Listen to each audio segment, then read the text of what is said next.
questions to the brain. Going out in style.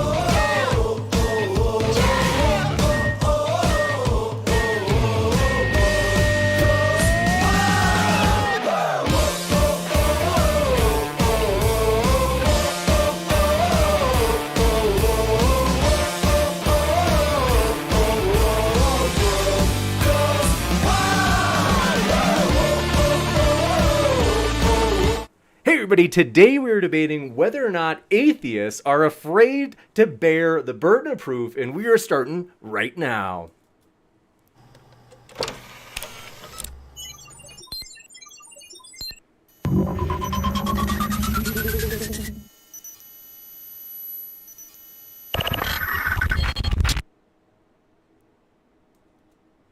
Ladies and gentlemen, thrilled to have you here for another epic debate. This is going to be a lot of fun, folks. Want to let you know, if it's your first time here at Modern Day Debate, we are a nonpartisan channel hosting debates on science, politics, and religion. And so, if you're one of those sick puppies like us and you love those controversial topics, consider hitting that subscribe button as we have many more debates to come. And with that, also want to let you know, we are very excited for today's debate. I have linked both of the speakers, TJump and Smokey, in the description. So that way, if you're listening to today's debate, this is a great opportunity to see somebody new if you haven't seen them before and to hear more from them via those links in the description. Want to let you know, we are excited, folks. We got a couple of things we'll talk about housekeeping-wise before we jump into the format. Just want to mention, if you have not seen yet, folks, we are thrilled that we are now, Modern Day Debate is invading the podcast world.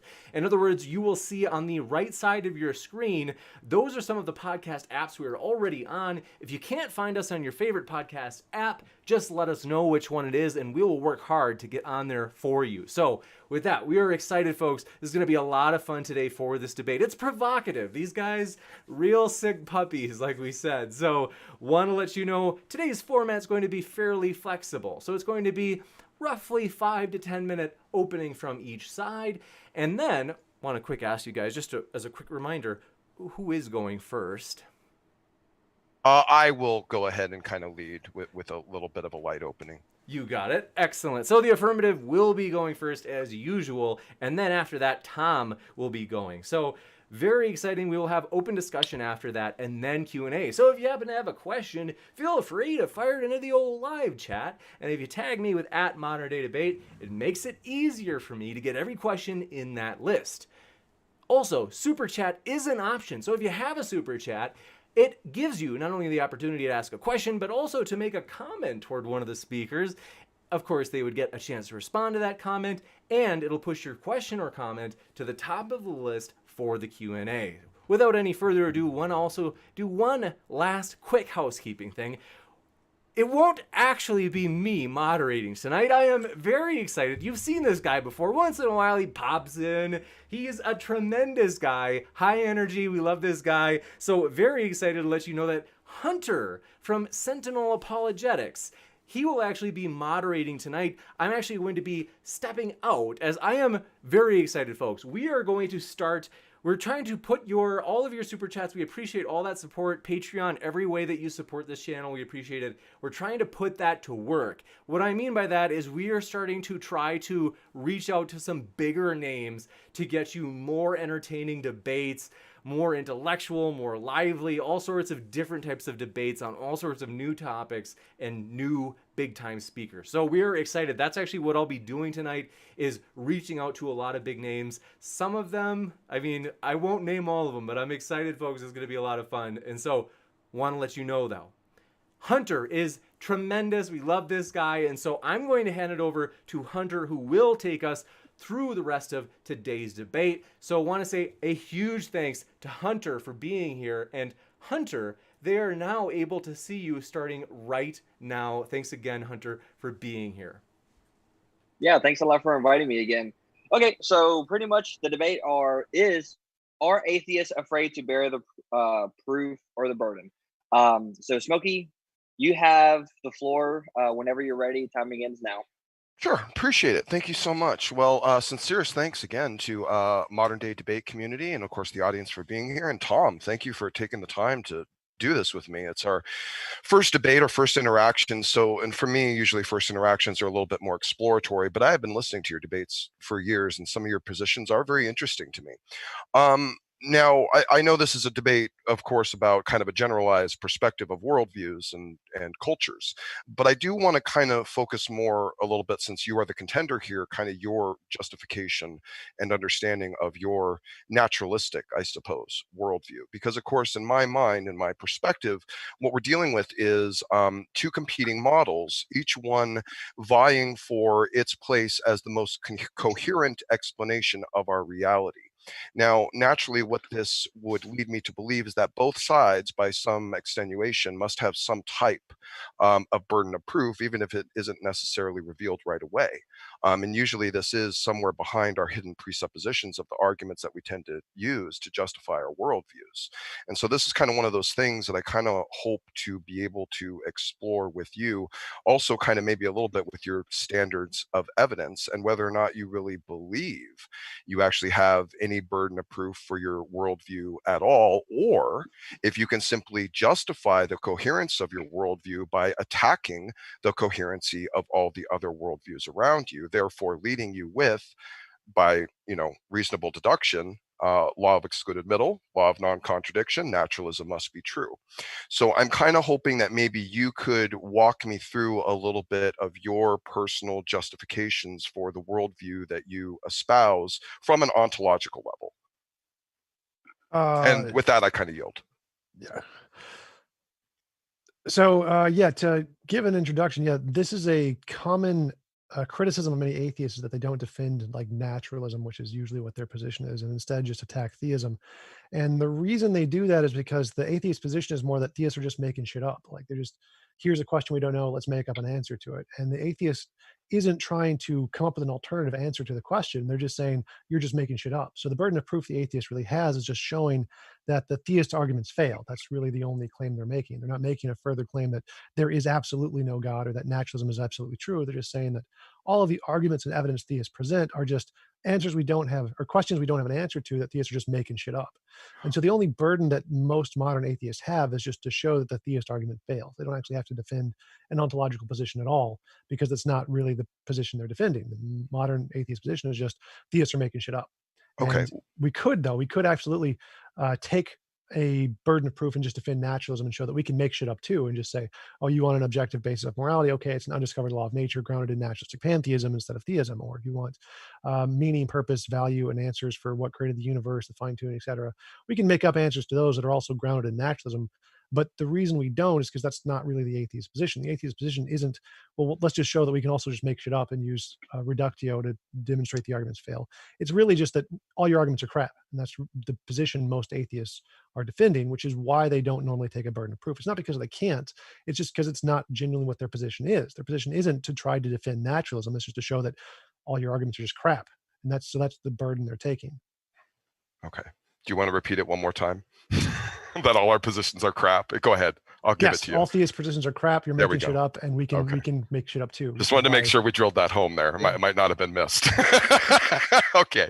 All right. So is it fair then for me to simply kind of assert that I think your justifications for your worldview are quote unquote crap, or should I have to justify that assertion?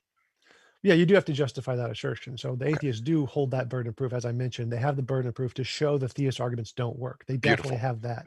Beautiful. They don't have a burden of proof to show that naturalism is true or that there is no God. That's usually the burden of proof that theists would that be take. Would that be your stance, that kind of like you kind of err towards naturalism because all the God claims are incoherent to you? No. So I err towards naturalism because naturalism makes testable predictions. It's the only thing that's been demonstrated to not be imaginary. testable predictions. Can you unpack that a little bit?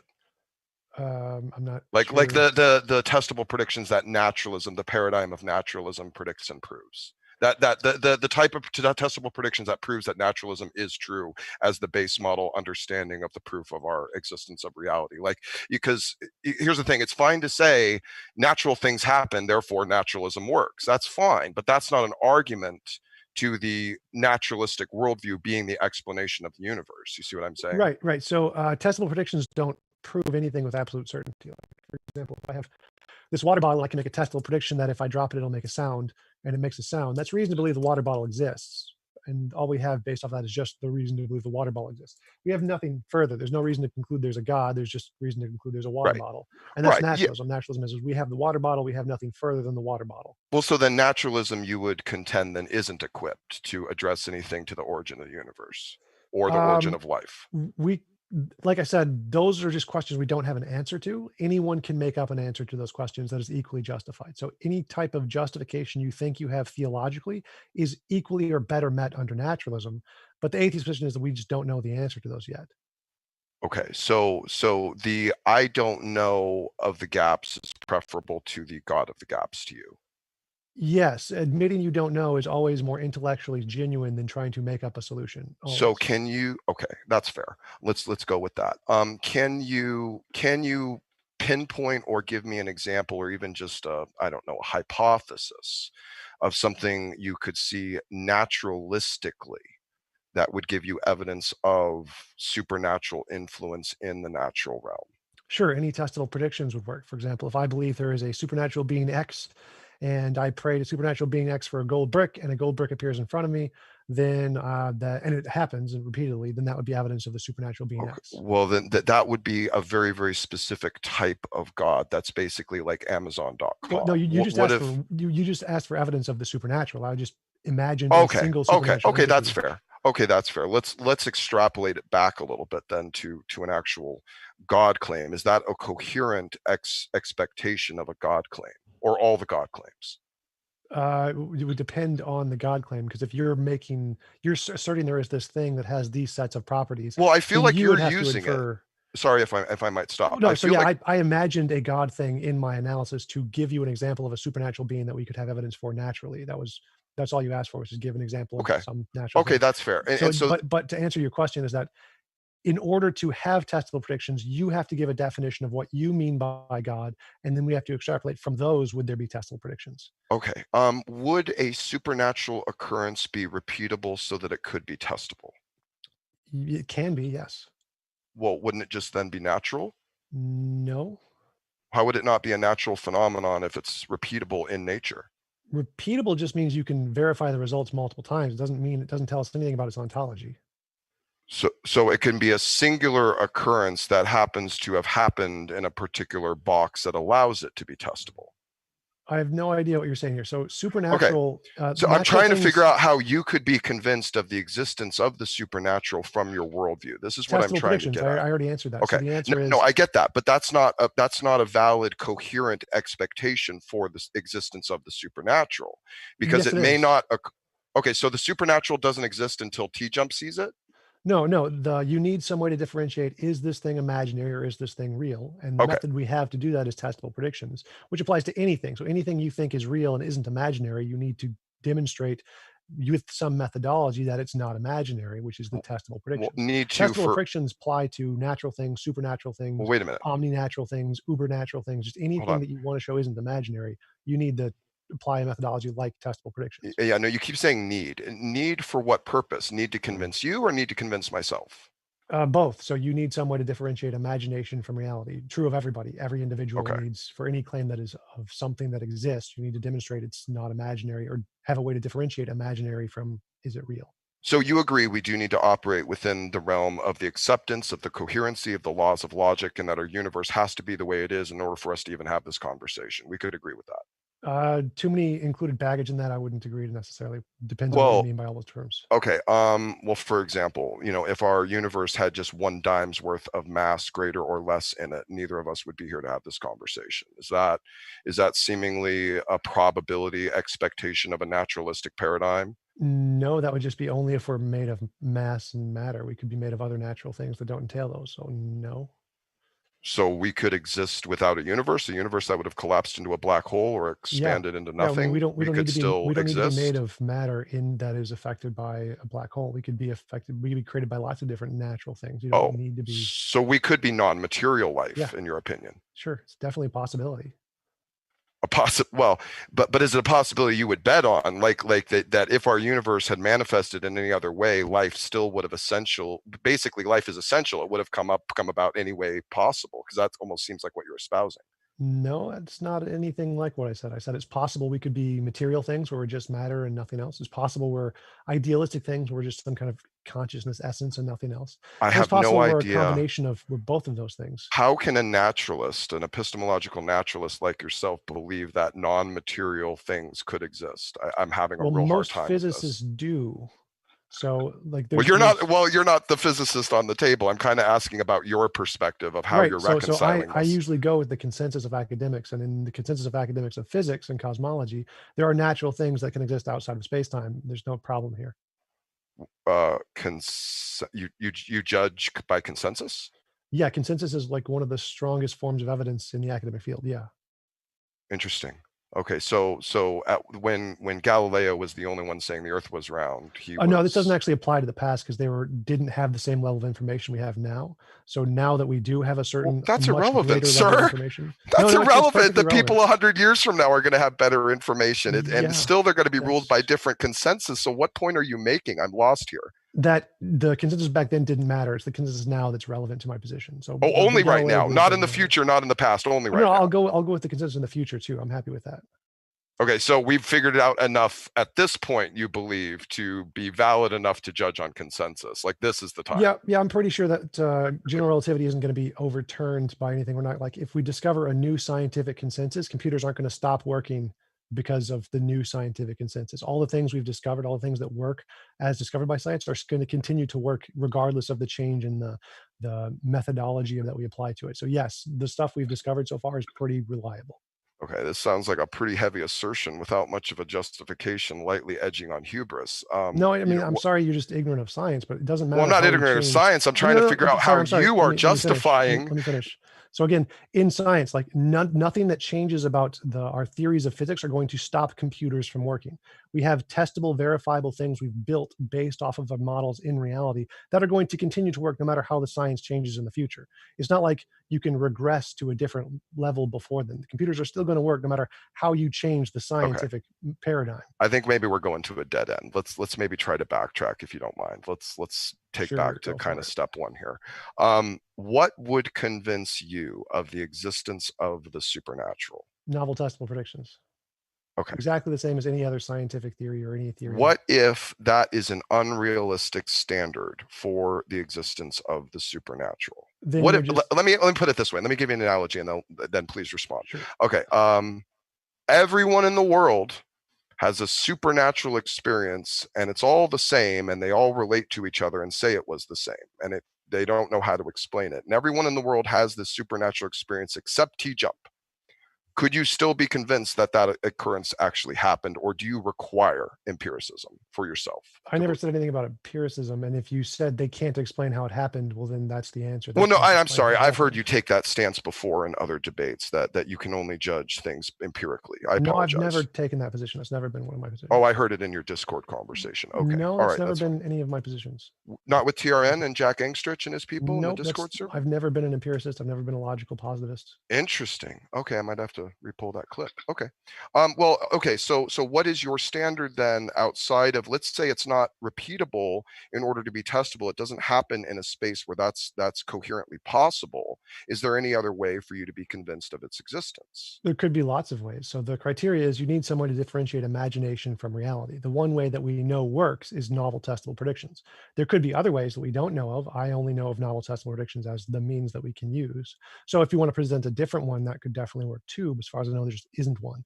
And if you don't have a way to differentiate imagination from reality, then anything you're asserting is true is you have no reason to believe it's anything more than imaginary, which means if there is some kind of supernatural thing that can't be shown to not be imaginary, then you have no reason to believe it's just not imaginary.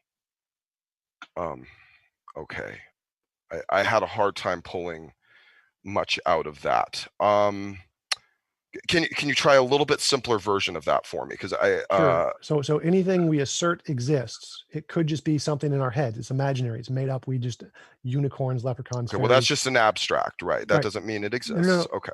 So it's just imaginary. It's something in our head. We know that for certain. Like it could be more. It could Well, be it something that exists as a thought, though. Can you give me that? Yeah, that's what Okay. imaginary All right. means. Okay, beautiful. Go ahead. So we have an imaginary thing in our head, and we want to know, does this thing correspond to something in the world outside of our imagination? Uh-huh. And to do that, you need some way to differentiate the imaginary stuff from the real stuff.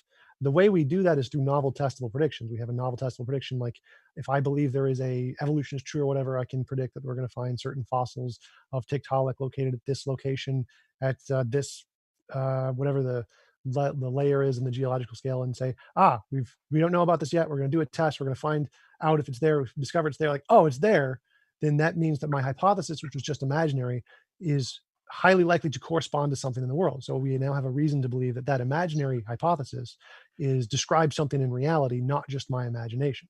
So you need some kind of method to differentiate the imaginary stuff from the real stuff. And if you don't have that, then it's just imaginary. I don't feel like you've actually answered my question, though. the Like, question was how do I tell, like, what would be sufficient like for me to believe if in everyone in the supernatural? universe, if everyone in the world had a supernatural experience that coincided and they all related to each other for self-validation and That's circular reasoning. verification. You're just saying they're having a supernatural experience. Like what?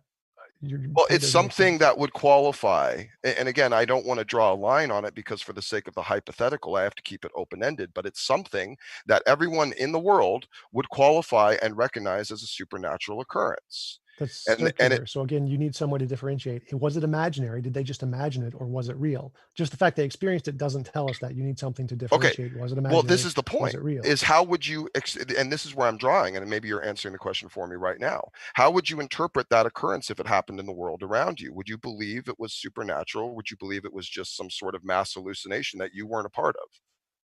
Again, you would need some way to differentiate imagination from reality. So if all you had was testimony, no, that's just imaginary. That doesn't give us anything. So We need no, something is the answer else. no?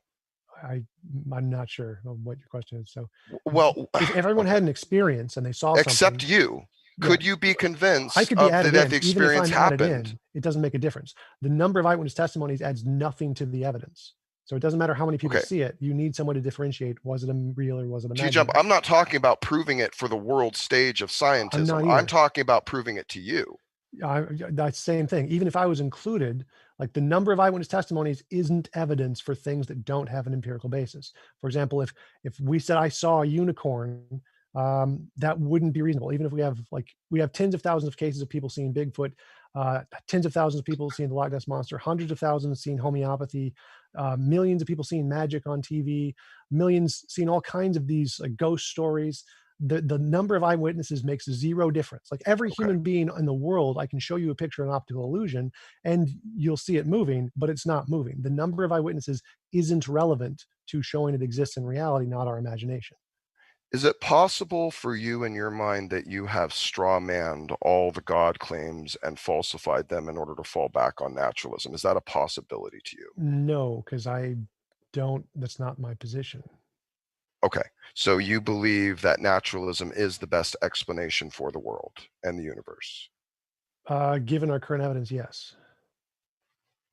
And what evidence do you think really compels you towards that? Is it the scientific consensus? Yeah, all the testable predictions we have Okay. of natural things that don't exist for any non-natural So things. the scientific realm would never be in a position, nor would they ever assert the existence or non-existence of a deity in any of their conclusions, correct? No, not necessarily. There aren't any limitations placed on science like that. Well, yeah, but for the sake of, I believe that you would believe, for the sake of the integrity of the scientific work of them adhering to the known current paradigm of accepted theory, that they should hold an open-ended, non-asserted position as to whether or not there is intelligence behind the findings or the conclusions. I am not exactly sure what you mean. So science is Well, always tentative and okay. provisional, so it doesn't make any absolute claims as far as we can tell. Right. So they'll get to a chicken and egg scenario in biology where it doesn't make sense for this to have been able to have been solved in a naturalistic paradigm, but they'll say, well, we just don't know yet. And the theists look at that and say, well, if there's no explanation from a naturalistic paradigm and naturalism has failed to explain it, then our model is more viable, that an intelligent mind was needed. Right, So that's the God of the gaps fallacy, where you're just making shit up past what we well, don't you're know. just the naturalism of the gaps, though. You're in the There's same no boat. such thing as naturalism of the gaps. Like There naturalism, is, because you're making it, sir. no, that's called induction. So if you see white goose, white goose, white goose, white goose, white goose, and then you have a blank, and you say it's going to be a white goose, that's not a Okay. white goose of the gaps. Sir, That's just induction. you When don't say, know wait, wait, how wait, not quite done yet. naturalism. Not quite done yet. So if you say white goose, white goose, white goose, white goose, white goose, blank, and you say it's a black goose, that's a black goose of the gaps. So what makes something a God of the gaps fallacy is that there's never been any previous evidence for it, and you're just using it to fill in an unknown. Whereas if you're just using something that's already been known and filling that with the gap, that's just induction. It's not a white goose of the gaps. I So don't there know is no what. such thing as naturalism of the gaps. It's all induction. But there is such a thing as a God of the gaps because there's never been any previous evidence of a God, and you're just filling in the blank This with is God. just, I'm sorry, but this is just really denial noise to me. If Do you're you not know looking, what induction is? I do, and I'm looking at the same scenario you are, and I'm looking at the same conclusion, the same data, and we are drawing different philosophical conclusions. Now, you can argue that that's from your worldview, and that's fine, but at least accept it and say that I am judging this through the lens of a naturalistic paradigm. At least be honest about it with me. I have Then, no idea what you're talking about. Like if I see okay, a hoof print in the all right, ground and I say it's a horse, I gave you an that's not a example. horse of the gaps. That's just induction. I gave We you an have lots of example horses. of a lot of dozens and dozens and dozens of different You haven't chicken and given egg me scenarios any in examples. evolutionary theory, biology, all this You stuff haven't where given there's me any no. examples. Okay, sure. The fact that all of our testable information into abiogenesis reveals that there's no naturalistic way life could have emerged by Okay, well, that's chance. just false because the consensus is RNA. It's RNA world is the most likely hypothesis. You can make Yeah, no, testable predictions. we've gone into that, and there's quite a few physicists that disagree with that. In fact, very Physicists don't renowned. matter in biology, I mean, but I'm okay. sorry, apologies, chemists. Sorry, And that's biochemists. I okay. They can misspoke. disagree with the consensus. Um, That's fine. It makes testable predictions. It's the one that's winning. Well, I would be interested, and I think as a rational person, I would hope you would agree with me that it would be better for us, instead of just taking their word for it, that we should look at their arguments. Well, their arguments don't matter. It's the evidence that matters. They can make novel testable predictions, which then make discoveries which have been confirmed. That's the part why it's reasonable to believe. Wait, do you think there's no philosophy in science? I think the philosophy doesn't matter when it comes to the testable predictions. Like the testable predictions supersede everything else. Like if it doesn't Wait matter. a minute. If you say I believe in a square circle and you can make testable predictions, then okay, square circle. No, hold on. You say that you're believing in the consensus. The consensus is a conclusion of philosophy by a majority of scientists. No, Okay. the consensus is the interpretation of the evidence. Yes, which is the philosophical Right. conclusion of the evidence to what it extrapolates to, and you're accepting that on faith. No, it's the testable, repeatable, demonstratable parts of the evidence, which then they accept. Okay, yeah, that's what verifies the actual data and evidence, sir. Yes. It's not the actual conclusion, the philosophical conclusions of what that evidence means or relates to in our universe. These are two completely separate things. Right. So that's where, remember, there's that part about you have to. Okay, so demonstrate which the one difference is the between imagination and consensus? reality. No, So remember, go back. So remember, you need someone to differentiate imagination from reality. That's the philosophy part. And if you can make testable predictions, it does that. RNA has testable predictions, therefore we're reasonable to conclude RNA world is how abiogenesis happens. Okay, RNA world is the naturalistic nightmare, sir.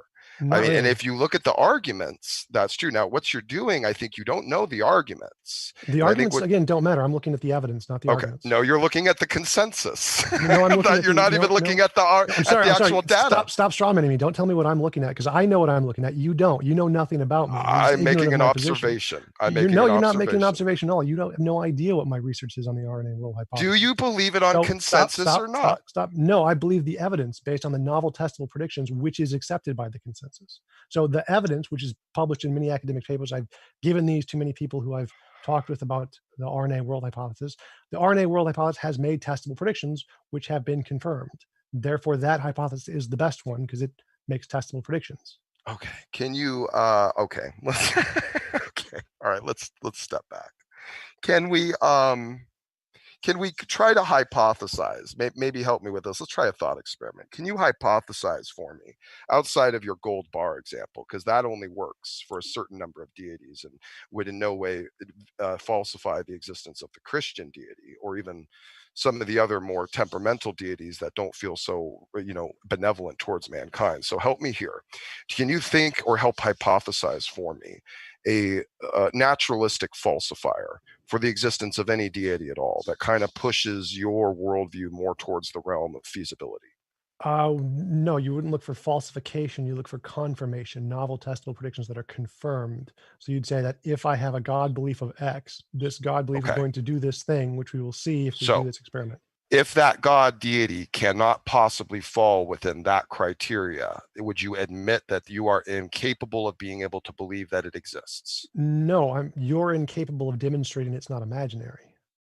Well, maybe its nature is not to do so. So therefore, you then, wouldn't be then able. You are incapable of demonstrating it's not imaginary, and we're reasonable to conclude it's imaginary. Well, no, it's whether or not you are actually judging reality through spectrums that are actually rational in order to take to Yeah, and account that's all a possible rational claims. interpretation because there's infinitely many different things that could fit in that gap that may or may not be testable. And if you have no way to differentiate the imaginary ones from the real ones, and they're all mutually exclusive, for many of them are, then we're reasonable to conclude all of them are imaginary. And since yours is in that box, if you don't have a way to demonstrate it's not imaginary, then we're reasonable to conclude it's imaginary, just like all the infinitely many other ones that also. Well, no, I would claim that it's not able to be empirically or testably proven. Again, I didn't say anything about argument. empiricism. I said you need a way to differentiate imagination from reality. Okay. I use empirical verification for that. If you have a different way, that's fine too, if you just have to present it. Okay, so if I'm telling you that your standard of evidence, which you've demonstrated to me, I think is unrealistic for the claim that is in my universe. The standard that you need to differentiate imagination from reality, you think? Okay, yeah. Let me bring it down to a real direct, specific example. Do you believe Jesus could show up to you right now? You just personally? Okay. Sure, well, I don't, and I'm a Christian. Okay. So maybe you have a bad perspective of the biblical theology and you haven't actually studied it to take it into full context. So for example, no, I mean, it was just to stop right there. I mean, the biblical theology is completely arbitrary. You can interpret it in any way you want. There's no logical contradiction between a Jesus who potentially existed and potentially was God in some way. You would have to. There's no logical contradiction there. You would have to present the theological argument for your interpretation if it's better than mine. And no, mine I just have to show it's not logical contradiction. If okay. It's not a logical contradiction, okay, sure. Mine is that by the revelation of Scripture, which I go by, is that Jesus Christ has ascended to the throne of God, and the only time he's going to come back down here in the physical form is going to be for judgment. So I'm happy you have that assumption, but that really doesn't matter. Well, no, that's part of the claim. That's just part of the claim. Okay, that's the nature of the claim. So if you're expecting something outside of the possibility of the nature of the claim, then you're incapable of being convinced of that thing. That's just simple logic. No, you just picked a Jesus thing. So if you have a particular hypothesis and you want me to give you your hypothesis a way to test it's true or not, then I'd have to know what your complete theory is to be able to do that. I don't know what your complete theory is. What I'm saying is that the only way you could possibly experience the Judeo-Christian God would be through a type of vision like Paul had on the road to Damascus, or John had on the Isle of Patmos, or Stephen had when I die. Am I going to be judged? Well, no, I don't know. Well, I'm not really going to discuss that particular component because I don't want to get into the hellfire preaching here. Well, no. So that's the point: is that there is a testable prediction we can do for most theistic, most Abrahamic religions, which is if we die, we're going to see the God. Yeah, of course, but that then, of course, is a little bit too late, and that's empiricism. So that's not empiricism, but it is definitely a testable prediction which can be confirmed. Okay, well, I think God standing in front of you is about as empirical as it can possibly get. I don't know anything more empirical. Empirical is sense experience. I'm not sure if we have sense experience with our souls. I don't think that's how it works. But well, in the Christian world, but if you wanted an example of how can I be convinced that a God exists, that would be a good testable prediction. After I die, I'll see God in heaven. He will judge me, send me to hell or whatever. It doesn't matter. Any one of those, that would be a good testable prediction. So you have to see God. That's your standard. No, that's just an example. There could be lots of things. Like if you said, I predict. Well, you just said, this is what I need to believe in God. I die and I see him. You're confusing a specific example with the only example. I did not say the only possible example. I just gave a example. Give me another.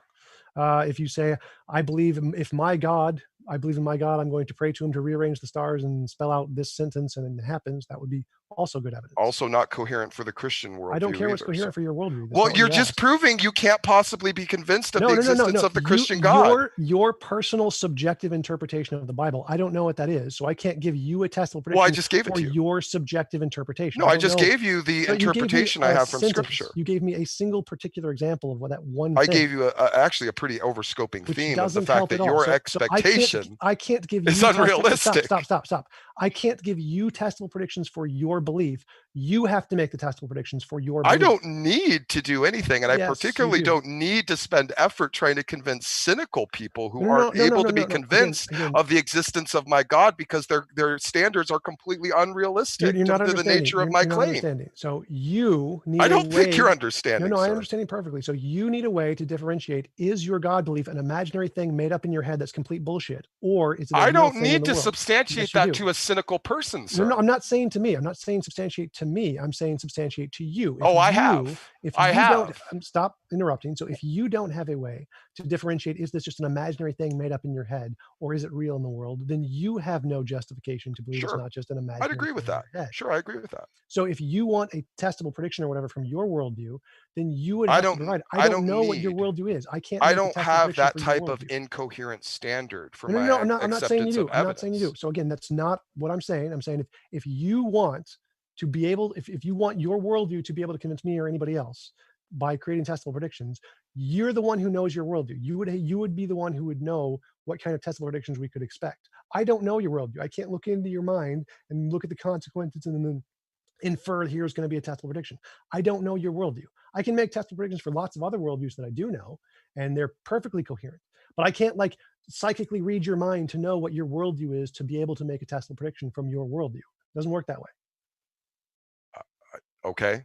That sounds like just a whole bunch of words that aren't even addressing what I said. But no, you keep asking me to give a testable prediction to. Sir, you're the one saying your worldview is coherent. No. You keep asking me to give an example of a testable prediction that would confirm your worldview.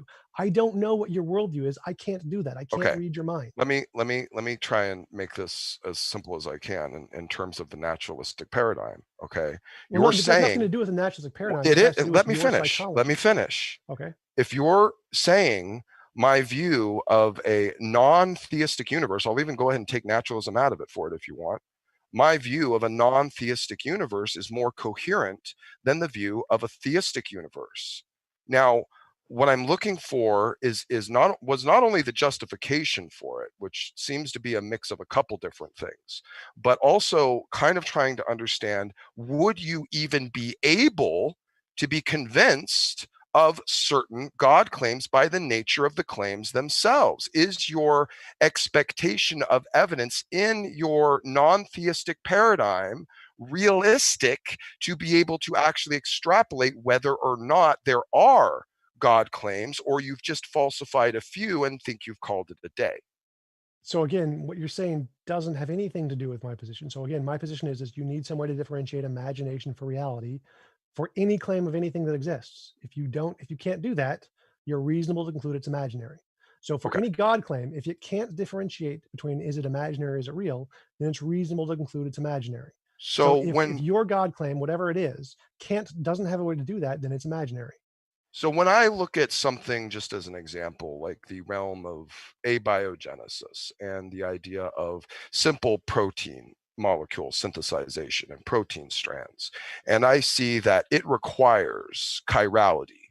It requires all left-handed amino acids to be used in order to form any of these functional protein strands or protein molecules. And I happen to know from what has been explained through the consensus of science, as you like to quote to, that there is no naturalistic explanation for how this all left-handed amino acids could be handpicked and selected in a naturalistic setting on prebiotic Earth in order to lead to the first molecule. It's nonsensical from a naturalistic worldview. Therefore, that is evidence to me of the infusion of some type of intelligence. Now, am I completely off the rocker here? Yeah, you're completely insane. Okay, help me. So it's a God of the gaps, and two, it's just ignorant of the science. So for example, if we have two hypotheses, one is that the abiogenesis occurred by intelligent design and one is abiogenesis occurred by natural processes. We say, well, if it occurred by natural processes, we can make predictions. Like we will find there are certain natural processes that will produce certain enzyme patterns, certain reproduction, certain self-reproducing RNA patterns, and we will find them under these conditions and do these experiments, and they will produce these things. And if we can do that consistently, then we have a novel testable prediction about the abiogenesis hypothesis from the RNA world theory that makes it reasonable to believe that over the alternative, because it makes testable predictions where the alternative doesn't. So we have one reason to believe this one is not imaginary, but we have no reasons to believe the intelligent design is. I don't know how showing how they will testably how existing things will testably react says anything about their origin. I'm not understanding the argument. Oh, okay. Do you understand what the cosmic microwave background is? Yes. So if we look at the temperature levels of readings of things at our universe, we can infer that from the things we see today, we can infer how they formed in the past by saying they, expanded. And there's this thing called Guth's inflation where they expanded it for a very quickly over a brief period of time, which then makes predictions that we would see certain kinds of patterns in the CMB, and those were confirmed, which makes it reasonable to believe that Guth's theory was correct. So you don't actually need to see the origin itself to be able to predict the consequences of it. So if we can predict the consequences of how natural processes can form self-reproducing chemical bonds like RNA, and we can infer, oh, that's probably how it happened in the past. We can use the same way we do it with CMB or evolution. Just so I can simplify. So because some things can happen naturalistically, you believe all things happen naturalistically? No, because we can make testable predictions. Like if we assume, let's assume it started and didn't. Well, no. I remember we were at the example of the protein synthesis, and you said it happened because we can do testable predictions inside this paradigm. I'm not sure you're understanding. So we start with a hypothesis, which is something you just assume. You can't prove it yet. You say, if my hypothesis is true, that RNA or that abiogenesis comes about by natural processes, then we can make the prediction that if it's the RNA world hypothesis, another thing, then we would see these specific kinds of interactions happening under these specific circumstances, like RNA patterns being formed on clay that can be self-reproducing and produce corpuscles to bind the cell. And we look and we do the experiments and we say, oh, yes, we do see this occurring naturally. So that hypothesis, the one that we started with, it's natural, RNA world, makes predictions which were confirmed. And now we have a reason to believe that hypothesis isn't imaginary. Okay. This is, if I could just share a quick quote with you for this, because I know you do like to lean towards consensus as your justification, but maybe listen to this real quick.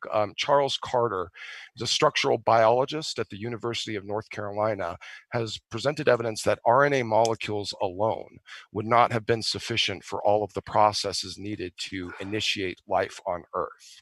Now, if he and several others, many others, are coming to the same type of conclusion that there's a stopgap of an explanation of any type of potential naturalistic explanation to this, is that not sufficient enough to believe that potentially intelligent agent needed to be included to make this happen? Well, no, absolutely not, for two reasons. One, let me read you a quote. Sure. One day soon, Sutherland says, someone will fill a container with a mix of primordial chemicals, keep it under the right conditions, and we will watch life emerge. That experiment will be done. This is an academic paper from New Scientist of a professor. Ooh, that's quite a prediction. Yeah, and it's followed by 30 academic papers where they've made consistent testable predictions. Well, can we have something about what it is right now, not what someone thinks is going to happen in the near future? No, so this is followed by 30 scientific papers of testable predictions. Well, yeah, but that's someone's confirmed. Okay, that's fine, but that's someone's religious so statement. You wanted a quote from an academic like this? No, I just don't want a religious statement about conjecture to the future. No, that's actual like scientific paper. So again, as I said, this is followed by 30 scientific papers. Okay, well, read the part that's actual science. Okay, read the part that's actual science. In 2003, Hiroki Suga, now at the University of Noda, created an RNA enzyme that could oxidize alcohol from one cofactor called NAD+. That was one of the testable predictions. Here's another one. MRC Laboratory of Molecular Biology in Cambridge University College unveiled an RNA enzyme called TC19Z. It can reliably copies RNA sequences up to 95 letters long, another testable prediction. You can just go through all of these papers that make testable predictions which confirm it true, and the consensus is, yes, it's natural. The vast majority. It's all natural. But there was a second part. Hey guys, let me just butt in just a little bit though, because because what we're going on to. Back to the actual with the topic of about the burden of proof and everything. Sure. Yeah. I was gonna ask, to kind of go along with the idea of consensus. Is that a sense TJump, you make the argument that is a proof, that is evidence because it's peer reviewed and everything, right? Yes, peer reviewed is evidence. Sure. Okay. So, Smokey, for the idea of consensus, would you? So the idea is pretty much on the idea of consensus with proof. What is the problem with consensus as being proof?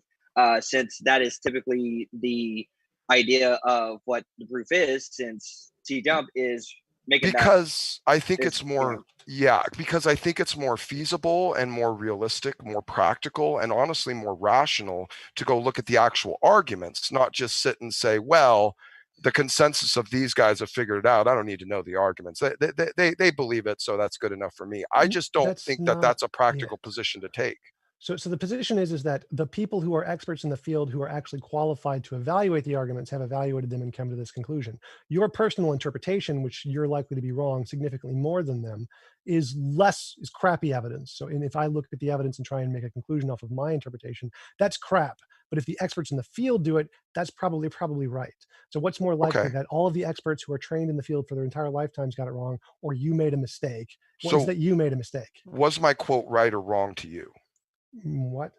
My quote that I read, was that right or wrong to you? Oh, the second part I want to address. It's wrong because you can't just say it can't be a natural process. You can only ever say it can't be a known natural process, which is what all the scientists are saying. Like, we don't have a known natural process that can account for these things. Right. No, I agree with that. And that's what I'm saying, is that to me, that means it's the naturalist saying, we fill this with naturalism because some natural things can be tested. So therefore, all these things must be natural. And if we haven't found an explanation for the natural yet, well, we're just going to have faith that someday we will. No, again, it's induction. If we have natural solution, natural solution, natural solution, natural solution, and we have a blank, and we look in the past, they've all been natural solutions in the past, it's inductively valid to conclude, the next one's going to be a natural solution. That isn't but I'm talking about the ones at the beginning, not the ones that happen after. You're kind of using the ones after to justify. No. I'm just using all of the scientific discoveries we've ever made in humanity. They've all been natural.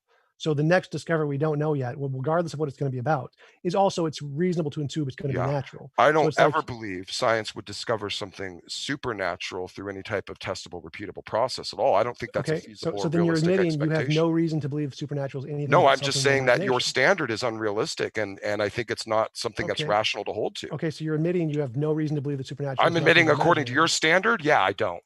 For your standard, which I think is irrational, Do you have a different way to differentiate imagination from reality? Yeah, well, I extrapolate from reality that an improbable universe, the way that it is, happening to manifest the way it is, with us being here, with all of the stopgaps in our evolutionary biology that seem to ring true to the essentiality of some sort of intelligent agent, this is the more reasonable model of reality for me to extrapolate. You're saying my model's better, but I'm not yet hearing too many arguments to justify that. So that's the textbook definition of a God of the gaps. Here's something we can't explain, therefore God, but that's not actually evidence of God. You can keep saying that to me, but I'm just going to keep saying your naturalism of the gap. So this is an irrelevant conversation. So you can show you're an ignorant of induction, but you can keep saying that if you want, but I've already shown. Well, you're assuming naturalism did it when there's no way to explain that at all, and likely no. I already explained this. So just use a simpler example. If we see a hoof print in the ground, we can say, it's a horse, because we've seen lots of horses in the past. We can say that hoof print's probably caused by a horse. That's called induction. It's reasonable. But if you said that hoof print's caused by a unicorn, this says there's lots of things we can't explain about it. Maybe it's a funny shape. So maybe it could. I don't know if a horse could explain that. Maybe it's too big for a horse. So it's a unicorn. You can't do that. That's logically invalid. That doesn't work. Because just saying, we can't explain something about the hoof print doesn't give you the right to conclude it is a different thing we have no evidence for. First, you have to demonstrate that other thing in a different context before you can use it as an explanation of the unknown. Sure. You would never be able to know if it was a unicorn, though, ever. Never be able to know. Then you have no reason to believe it's not imaginary. Exactly. But if it was, you would never know. And you would never imagine that it was so. And you would never even question the possibility that it was so. And you would never look for extra evidence to see if it was possibly so. No, that's wrong. We would absolutely look for all of the evidence. You would look for evidence it was a unicorn if you saw a hoof print. Sure, if you actually provided some. All right. Okay. That's the thing. You have to demonstrate that your nonsense I isn't don't, sir, imaginary. I don't have to do Well, anything. that's exactly what you have to do. Especially Otherwise, for it's just these you making shit up. standards, these Yeah, standards the of standard of- evidence that you espouse, I don't certainly have to do anything. My standard of differentiate stuff you've made up in your head with reality. It's No, it's just such a the way hard that standard. you Oh God. require unrealistic Yeah, methods unrealistic and that you standards of demonstrate is not evidence shit for made up in your head. reality. That's so unfair. Okay. Well, I don't think we're going to go much further. Maybe we should move to questions, Hunter. I think Sounds we've good to kind of me. taken this to its full end. Yeah. Okay.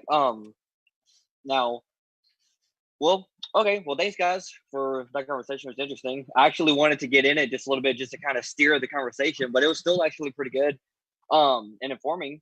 Let me ask this concerning with the idea of, imaginary versus, realistic. TJump, let me just ask you this. What would you use to differentiate from imaginary to realistic in the natural world? Novel testable predictions. Same as science. Okay, so in other words, science for everything.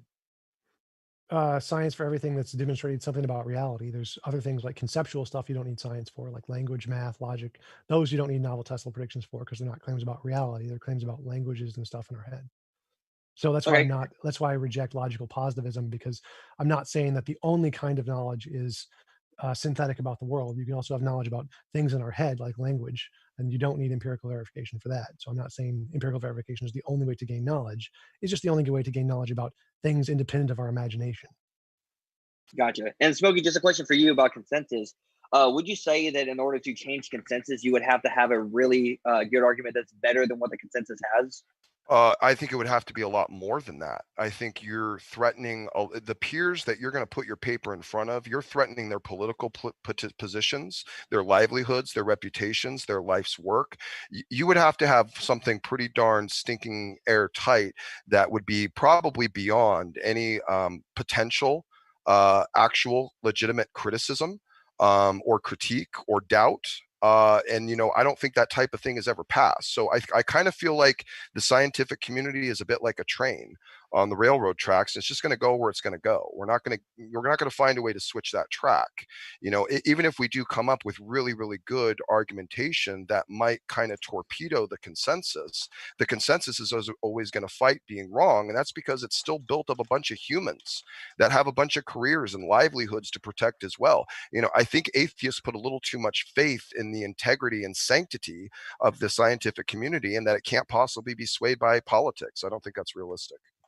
Except it's been proven. Like it's been that's been proven. Okay, yeah, Tom, sure. Okay. Like how Niels Bohr showed that I'll wait for your probability reference. things, and like Einstein showed that space-time can bend, and that was against the consensus. Yeah, no, there's lots of things that are said that aren't necessarily proved, that are just conjecture, and pretty much anything anyone would espouse about multiverse theory would be prone to that. I said space-time can bend. That was against the consensus. That was against what every physicist believed was possible. Exactly. And they all changed their minds in about a 6-month period. And we also believe that particles behaved like particles, and then we got into quantum mechanics and realized, oh wait, they also kind of behave like waves, and they behave like particles only when we're looking at them. It's very interesting. Which was completely contrary to everyone, and they all had to just give up their belief system. I love me some Sean Carroll.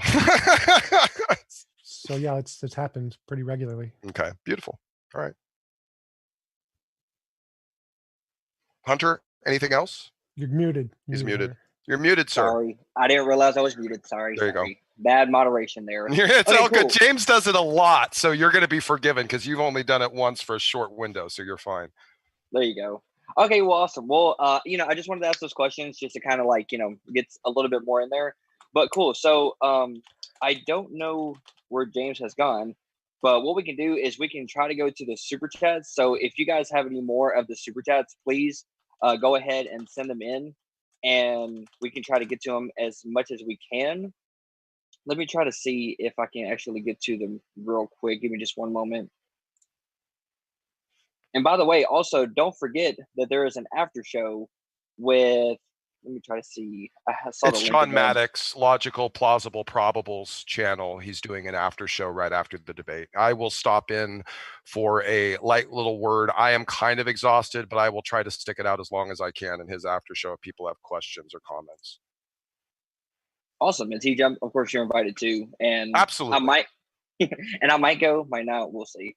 But cool, awesome. So thanks again for that, guys. We are right at the 45-minute mark too, which is funny, because 10-minute openings and everything. But let me just go ahead and try to get that. And while we do that, give me just one moment, please. And let's see here. Now, do y'all have any other comments or anything y'all want to make, like any closing statements? Smokey, if you have a closing. Yeah, I mean, I'll take a few minutes, sure. I think what I've struggled with, and just so everyone kind of knows, I am someone who rationalized their way out of atheism. I didn't have some supernatural experience or some real, legitimate come to Jesus moment. I mean, I would have a come to Jesus moment. I would have some really strong personal spiritual verification in my own life, which I know would never be any type of evidence worth mentioning to a secularist, which is why I don't bother. But for me, it's a very dynamic, real thing. So when I look at the secularist worldview attempting to kind of presuppose their naturalistic paradigms and yet kind of deny the seeming indirect presuppositions that they're presupposing in order to make their claims even functional, I start to get a little weirded out, because it doesn't even seem like rationality anymore. It doesn't seem like skepticism. It seems like cynicism. It seems like irrationality. It seems like religious zealotry to cling to the potentiality of naturalism, no matter how improbable it seems to continue to be. I've kind of used an example a few times that, in my perspective of how the naturalists or the atheists are viewing reality, they're kind of like the shooter at the craps table. And no matter how many times that dice comes up, all sixes every single time, they never seem to catch on that the dice or the table might be rigged. The rest of us stop and think and say, wait, something's going on here. This level of incredible, order in this improbable universe just happening to randomly manifest seems incoherent. The dice must be loaded. The universe looks like it's tinkered with. This gives me evidence to a conclusion that there is something else out there that I should probably be compelled to look for. The naturalist seems to just stop dead before any of that and say, well, there's a few things in nature that work naturalistically, so I can just assume everything works naturalistically. And I don't think that's a good argument. I think it's circular. I think it's fallacious. I think it doesn't land. And it just shows that ultimately atheism to me is kind of, if not incoherent, indefensible and potentially unfalsifiable. And as I kind of felt like I demonstrated tonight, TJump's standard for the existence of some deities isn't even, to me, even realistic, even if within the realm of realistic expectations. So, to take his arbitrary standard as the methodology to interpret the existence of deities or even the supernatural, I think is irrational, untenable, religious, and a little bit closed-minded. I yield. All right. Yeah. All right, So, TJump. so for my closing, his argument is just the typical God of the gaps. He wants to blame science for his own inadequacies. Science doesn't presuppose anything. It just says, here are the tools we have. We're going to combine them in different ways and see what we can get. And if you need some way to differentiate imagination from reality, and if he thinks that's an unreasonable standard, then he's just delusional. We know that our brains make stuff up all the time. And so we need some way to filter out all the stuff we've made up and leave what's actually real. And so in science, what we do is we use the pieces that have already been demonstrated to exist are not imaginary, things that we know are real, and we combine them in different ways to build new models of reality, and then use those to make testable predictions and then discover whether or not those are true or not. But if you want to just put in this new thing that has no basis in reality, that's never been shown to be real, say, oh, it's a unicorn or a god or a fairy or magical leprechauns, well, then you need to make novel testable predictions to demonstrate those things aren't imaginary, just like we've done for everything in science. Just asserting that here's something we can't explain and that can be explained by magical fairy gods isn't evidence. It's just, here's a unknown, we don't know how to explain it, and we're going to make up a solution to it and insert it with nothing more than just, well, we imagine it to be the case. And science doesn't accept that, because we know that methodology fails 100% of the time. You can't just make stuff up for solutions we don't have an answer to and just insert your imagination as if it's evidence. There's lots of stuff science hasn't answered. There's lots of questions we don't know the answer to. But the correct way to get the answer is to pursue the evidence. We combine things we know exist and make testable predictions to show that they're not imaginary. If you can't do that and you can't show your hypothesis isn't just an imaginary nonsense that's been made up, then we have no reason to believe it. And that's why we require science and don't just accept fairy tales about supernatural things. Awesome. Well, thanks guys so much for that. And pretty much what we're going to do is go to the live chat their super chats, I mean. And the first question that comes up is for Smokey. And by the way, guys, thanks so much for the super chats. It's really appreciated. If you guys have any more questions, go ahead and put them in there if you like. Super chats are definitely first, so go ahead and send them in if you want. The first question is for Smokey, and it is from Nathan Artwork, and he asks, Smokey, what is your definition of atheist? You know what? I really try to stay away from that because it's become a hot button issue in their own community. So I let them define it for me, and then I'll operate with their definition. That's what I prefer to do. I don't prefer to take, I used to do that. I used to take a definitive stance on what epistemologically and philosophically it should mean. But I'm going to say this. I do lean towards Steve McRae. I believe that he is very, very philosophically literate and stands strong on his understanding of the definition and how it should be used. But in terms of just common communication, I will let each individual use their own definition. Awesome. And TJump, do you have any response to that or anything like that? No, I would agree. I think that to define the atheism, you should ask the person you're talking to, and however they define is what you should go with. If they're the atheist, you just ask them what they mean by it, and that's the same thing for God. If you like, what do you mean by God? You should ask the person who believes in God instead of just trying to make up your own definition, because it'd just be a straw man. Gotcha. Okay, great. And also, well, let me just go ahead and humble myself. I'm actually trying to get to these super chats. It's okay. Take your time. You're doing great. Is this your first time, by the way? No, it is not. Oh, okay. Well, then you don't have that excuse. No, you're not doing that great then. Well, you learn as you go. Exactly. As Yoda said, failure is the best teacher. So. There you go. But yeah, if you guys actually are able to get to the super chat for me, that would be very helpful because my computer is actually. Oh, you know what? Yeah, in fact, I can go and pull it up. I think. Can I? Awesome. No, well, I can only go back so far though. I think that's my problem. But let me try. Yeah, I can only see two of them right now. The Smokey, what's your definition of atheist? That's a newer one. Don't miss the after show. Link in the chat for John Maddox. Yeah, I think we're going to only be able to see the newer ones on our side, I think. Do you hate Raging Atheist because he dated your mom? Kent Hovind. What was that one? Do you hate Raging Atheist because he dated your mom from Kent Hovind CBA? Do I even want to know? No, we have a thing going on. It's interesting. Nathan Artwork says, I asked because you said you were an atheist. Like, did he ask me or did he ask you? What was the question? Nathan Artwork, who asked, Smokey, what is your definition of atheist? Says the reason I asked because you said you were an atheist. Wait, what? Like, you were an atheist in the past. What was your definition of atheism? Okay. No, they were specifying that. Yeah, no, when I was an atheist at the time, I believed I had good reason to disbelieve in the existence of a God. I believe that the atheistic claims that had been presented to me were all incoherent or contradictory. Therefore, the claims themselves falsified them out.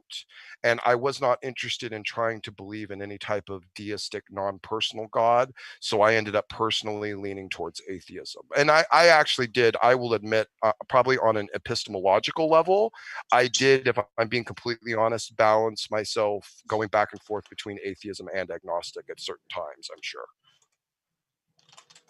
I hope that helps clarify. And that would be if I was using kind of more Steve McRae's approach to what the definitions of atheism are, if that's how I was approaching it. Gotcha. Okay, great. And let's see if I'm able to actually get any more. TJump, do you see any more? I didn't see any more. That was the last one I saw. James just saw my message in Facebook, so maybe he's coming back soon, hopefully. Yeah, because he actually has access to the studio, which has all the super chats. I, on the other hand, don't. I was literally going by the chat itself and trying to literally get them all. But of course, I wasn't able to because I just suck. No, I'm kidding. But at the same time, not really. But anyways, so what I'll do is I'll definitely try to get to those super chats. Sure. But again, thanks everybody. Oh, go ahead. Should we try to fill some conversation while you can, or I mean, how do you want to do this? Well, I was actually gonna mention that if you want to try and find, both of our debaters as well as my own link, all of it's in the description as well. If you want to check out TJump's channel, his link's in the description. Also, there's a link for Smokey that you can also check out, and then of course there's my link to my channel if you're interested in academic sides of things that we try to do there. All links are at the description if you guys want to ever go try it out. Also, for support, like and subscribe as well if you're new to the channel. If you like these kind of debates, just go ahead and hit the subscribe and hit the notifications for us as well, so that you can be updated on what's going on. And thanks guys already who are subscribed to us and everything. And that's all I have with that. And whenever James is able to get back, we'll be able to shut this thing down because he still has controls. I don't. I'm just moderating. So. Oh, this is funny. We're all trapped together. I love it. James, outstanding. I love it. So what do we want to talk about, gentlemen? Well, we could actually go back into the debate in the very question: Are atheists afraid to bear the burden of proof? Okay. And the answer is no, because they just don't bear the burden of proof theists want them to bear. Yeah, well, they don't bear the burden of proof seemingly because they just don't feel compelled to. I mean, but that's a subjective decision. Who are you to arbitrarily decide that you don't have any burden of proof if another big chunk of the population, and you're claiming belief through consensus, is saying, hey, bro, reassess? I think really the idea it's pretty simple. It's just that if there is something we don't know and you're claiming X did it and we're saying we don't know what did it, then you hold the burden of proof we don't. Well, now you said something interesting there. You said, we don't know what did it. Yep. Okay. So it could be a god. It could be not God, right? Yeah, it could be a magic pixie leprechaun. Well, is that just as probable as the other two possibilities? Yes, it's equally as plausible as God. Yeah, that's for sure. It's probably more plausible than a god. Yeah.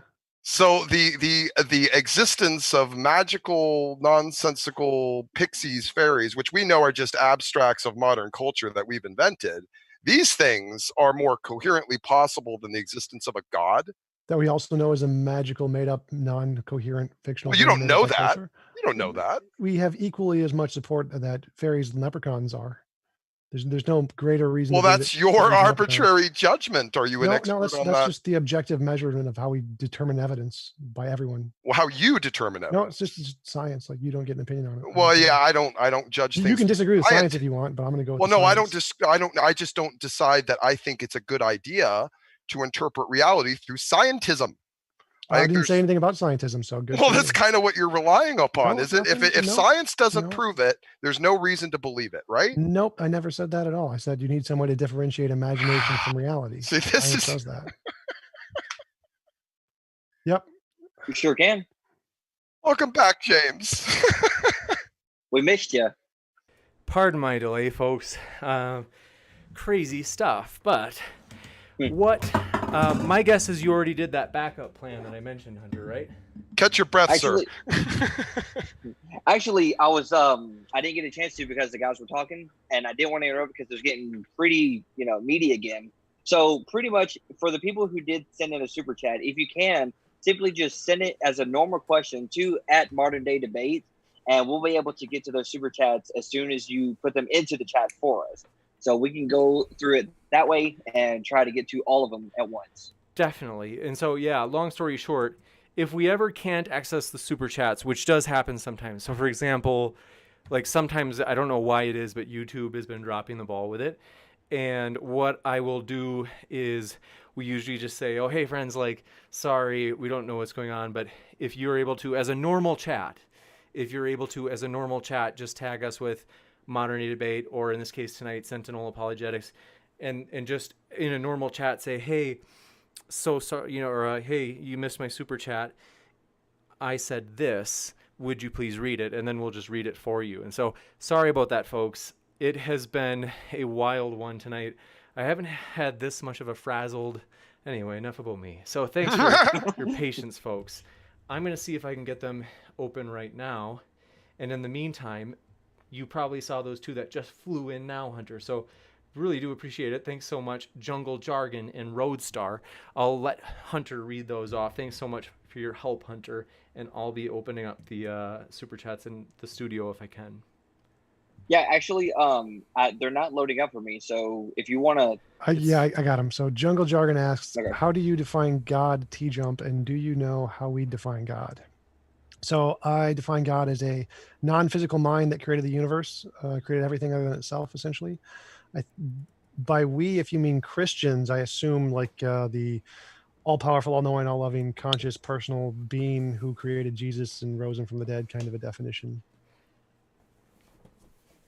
And the second one All was right. from Roadstar 1602. TJump, good on you for putting up with BS calmly. Thank you. Oh, snap. You guys can't see me right now. Oh, you can. Okay. Yeah. So don't worry. James, Nobody, James, nobody. go ahead and share your screen. No. Okay, so James, the put some point clothes is, on, James. it's hot out. Okay, so we are very excited to read your questions. Thanks, folks. Really appreciate your patience.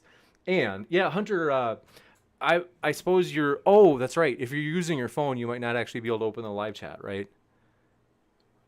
What do you mean? Well, like as people send in super chats, you could always just check the live chat and then read them off from there too. But like, Yep. if you're on your phone, it might be. You might not be able to do does that. the live chat go all the way up to the beginning? No, it doesn't. do Yeah, that. no, we were trying to do that, but we can only see like so far. Like YouTube doesn't let us pull it up all the way back to the top. Right. Yeah. Definitely. So I'm talking about the ones that come in right now. Those last two. But, Oh, Yep, I can Oh. see those. Yep. and then from the last ones, what I will do is I will send a. It's not loading for me. Give me a sec, folks. Sorry about that. Okay, so Wasn't in the loading for me meantime, either. how about we do this? For any of the ones that we had not gotten to read, sorry about that, folks.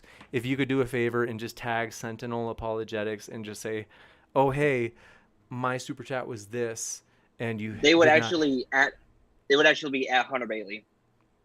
Hunter Bailey. You bet. So if you want to give a at Hunter Bailey and then just let Hunter know what your super chat was. Sorry about that, folks. I have no idea what it is, but for some reason when I click the see all button, it doesn't let me do that. So Matthew Steele just sent in a super chat, $5 for James. Here's a tip for your stripper.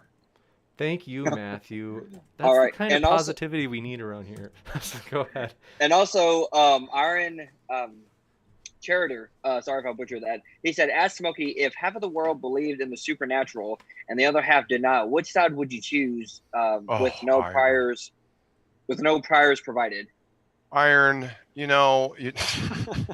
I love Iron. He likes to come into my chat and ask dumb questions all the time. Yeah, I think I made it clear in the debate that I don't particularly judge through consensus. I want to see the arguments. I want to evaluate the claims. But thanks, Iron. Appreciate it.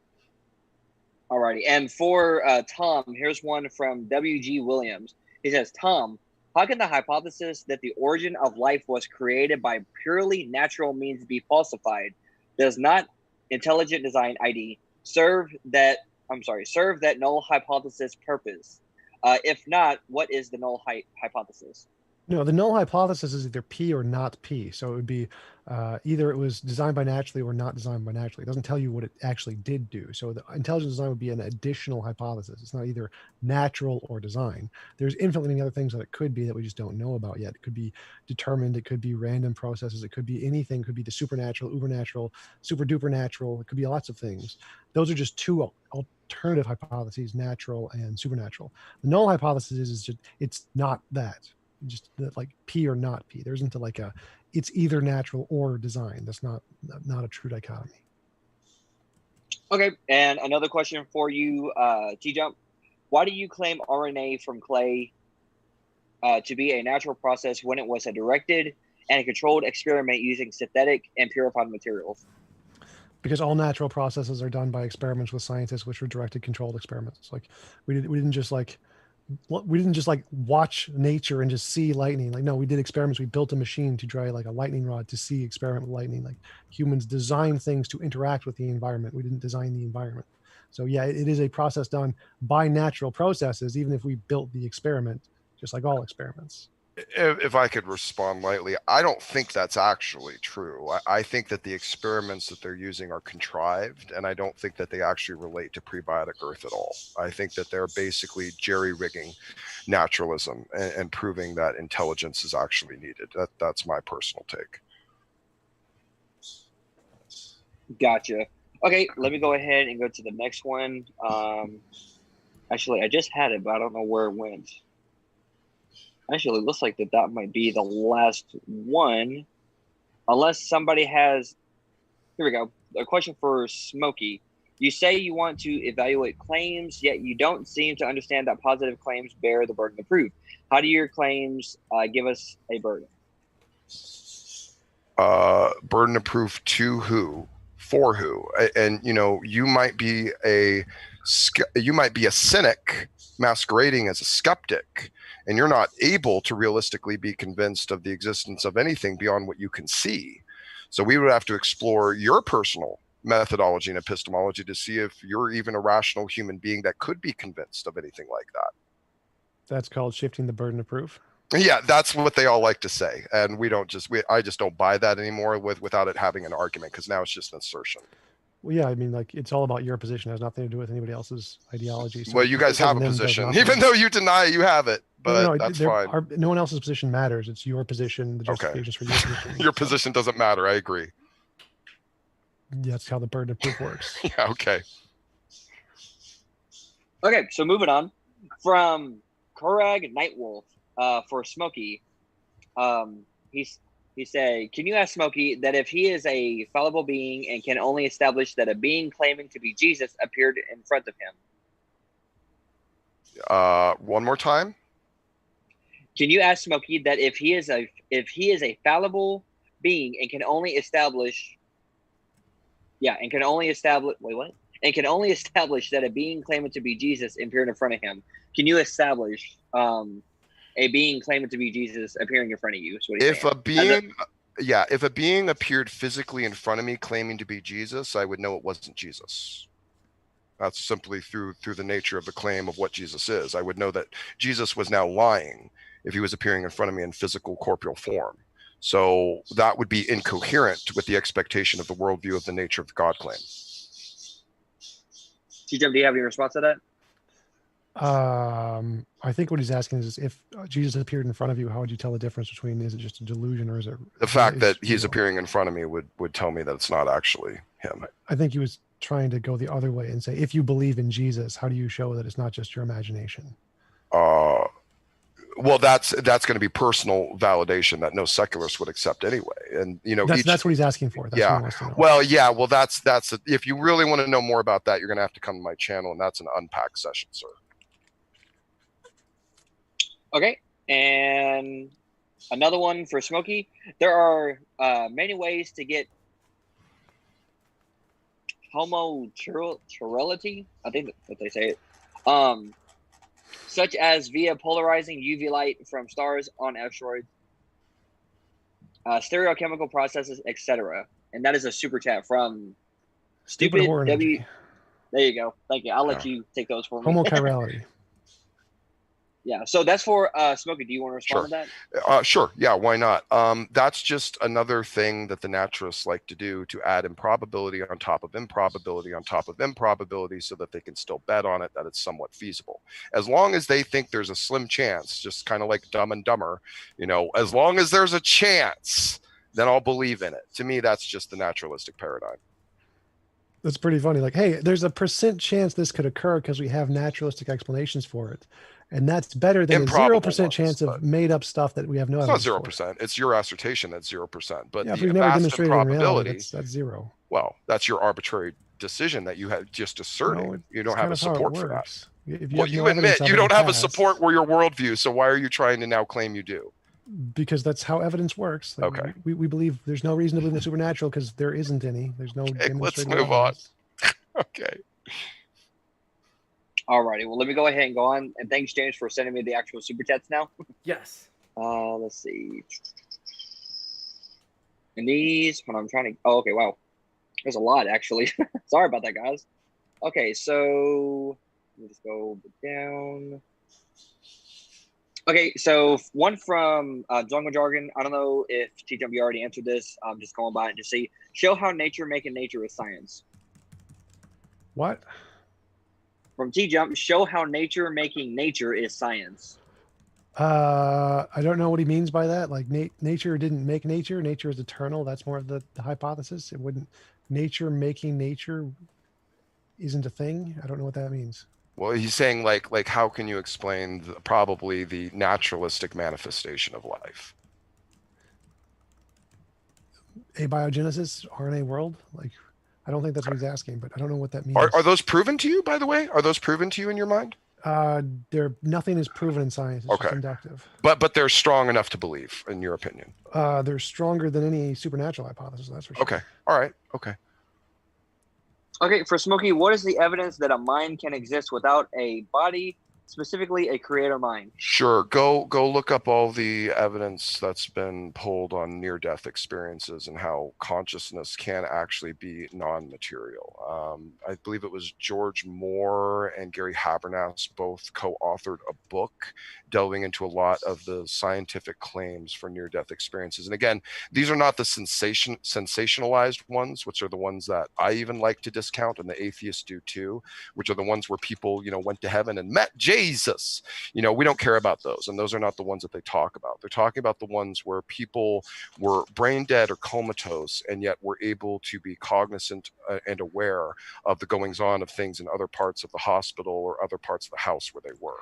These types of seemingly constant worldwide occurrences seem to show that there's some sort of non-material component to our consciousness or basically our identity. Gotcha. Okay, and another question for you, Smokey. Do you think that anything happens in reality that doesn't serve the biblical God's goodness? If so, aren't we atheists by intelligent design? And this is from Matthew Steele. Yeah, no, this is a very, very predeterministic Calvinistic question, would need some unpacking. The short answer is no, I do not believe in any type of Calvinistic predeterministic reality. I believe that we are in an uncertain, improbable universe full of randomness, free will choice, and decisions, and God is operating in a morally passive position in order to maintain his stance of moral righteousness by allowing us to operate in an environment of grace. I do have a question. This one is from, and this is a Patreon question from Adam Elbilia. So I want to quick ask this as you're going through the list. Adam asks, for Smokey, why are you here trying to make the case for the claim that claims don't require a case to be made for them? Yeah, I don't think I've done anything of the such. That person seems to not be able to follow any of my arguments, so I'm not sure what to do with that. Gotcha. We'll kick it back. That wasn't super coherent to me, so I'm not sure what to do with that. We'll kick it over to Hunter, and if you all right, go ahead. Do what?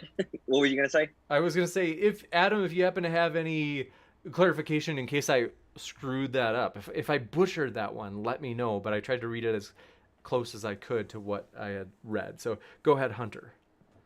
Okay, the next one is for TJump, and this is from Logical Plausible. What is the last name? Probable. Yeah, sorry. It doesn't show on the screen here. To TJump, who has solved the plurality problem? Please tell us name names so far. There are none I'm aware of. Please back up your claim.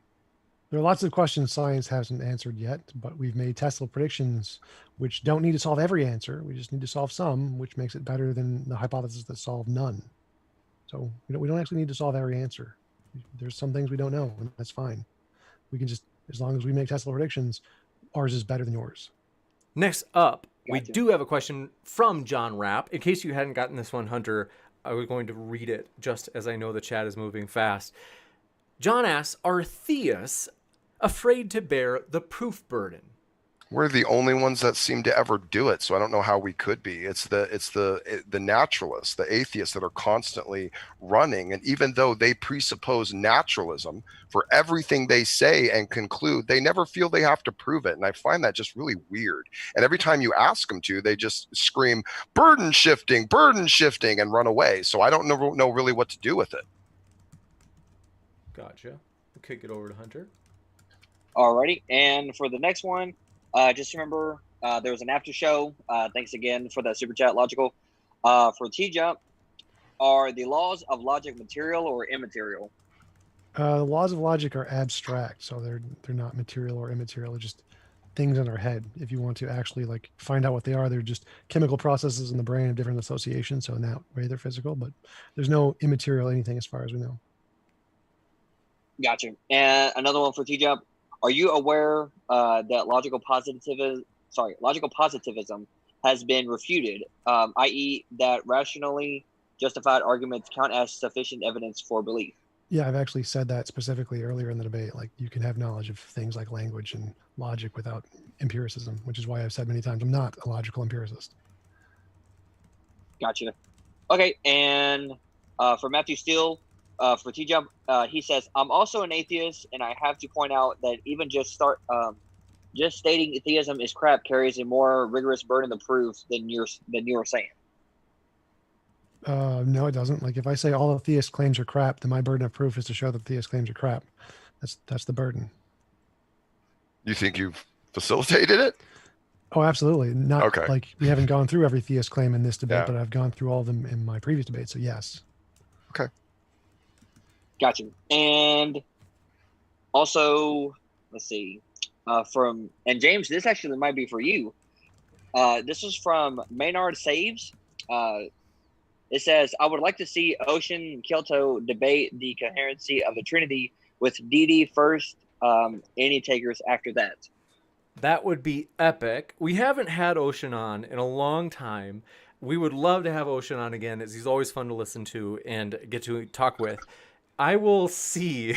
Darth Dawkins is not as easy to get back on. Tom, you seem to have a good relationship with Darth Dawkins, your father. Is there a way you could help convince him to come back on Modern Day Debate? I'll give that one like a 10%.